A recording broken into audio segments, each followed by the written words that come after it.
TV actress Daljit Kaur की दूसरी शादी भी असफल साबित हुई।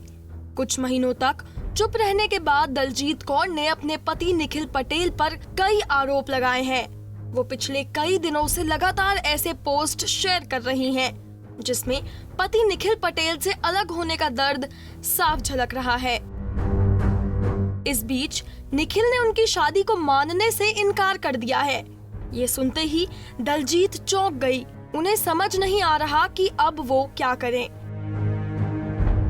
दलजीत ने सोशल मीडिया पर एक पोस्ट शेयर किया था।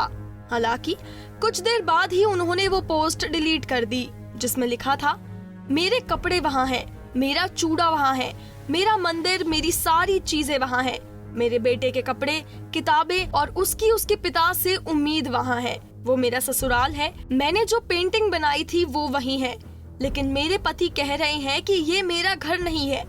वो कह रहे हैं कि हमने कभी शादी नहीं की। क्या वो मेरा पति नहीं है? आप क्या सोचते हैं? क्या निखिल मेरा पति नहीं है? क्या हमने शादी नहीं की? इसके साथ ही दलजीत ने एसएन का नाम मेंशन कर उससे सवाल किया, क्या वो घर मेरा नहीं है? एसएन, आपका क्या कहना है? क्या निखिल मेरे पति हैं? क्या हुई नहीं हमारी शादी आपके हिसाब से भी? दलजीत कौर अपने रिश्ते के बारे में जवाब तलाश कर रही हैं और उनके फैंस उनका सपोर्ट करने के लिए आगे आए हैं। इससे पहले दलजीत ने पति निखिल की स्टोरी को रीपोस्ट करते हुए लिखा, तुम्हें शर्म आनी चाहिए कि तुम्हारी बीवी शादी के 10 महीने बाद ही बेटे के साथ वापस चली गई। तुम उसकी सोशल मीडिया प्रोफाइल से हमेशा के लिए बाहर हो गए। पूरी फैमिली टॉर्चर हुई है। कम से कम बच्चों के लिए थोड़ा सम्मान बनाए रखते। दलजीत आगे कहती है, मैं चुप रही क्योंकि मेरे पास करने के लिए बहुत सारी दूसरी चीजें भी थी। दलजीत की पोस्ट से ये तो साफ हो गया है कि उनके पति का एक्स्ट्रा मैरिटल अफेयर चल रहा है।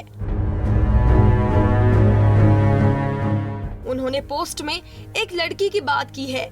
यही वजह रही कि दलजीत शादी के 10 महीने बाद ही बेटे के साथ इंडिया वापस आ गई थी। इस पोस्ट के जरिए दलजीत ने आखिरी बार निखिल से अलग होने की पुष्टि कर दी थी। कुछ महीने पहले दलजीत और निखिल ने एक दूसरे को अनफॉलो कर दिया था। दलजीत ने अपने पोस्ट में शादी में धोखे का जिक्र किया था। उन्होंने इंस्टाग्राम पर एक स्टोरी भी शेयर की थी, जिसमें उन्होंने फैन से पूछा था कि एक्स्ट्रा मैरिटल अफेयर के लिए किसे जिम्मेदार ठहराना चाहिए, लड़की को, पति को या फिर पत्नी को।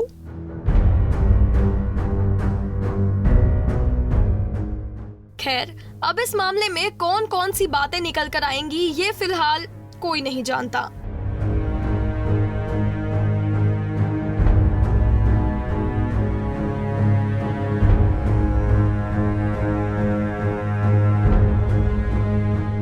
ऐसे ही और वीडियोस के लिए आप नारी के पेज को YouTube पर सब्सक्राइब, फेसबुक पर लाइक और इंस्टा पर फॉलो करना ना भूलें।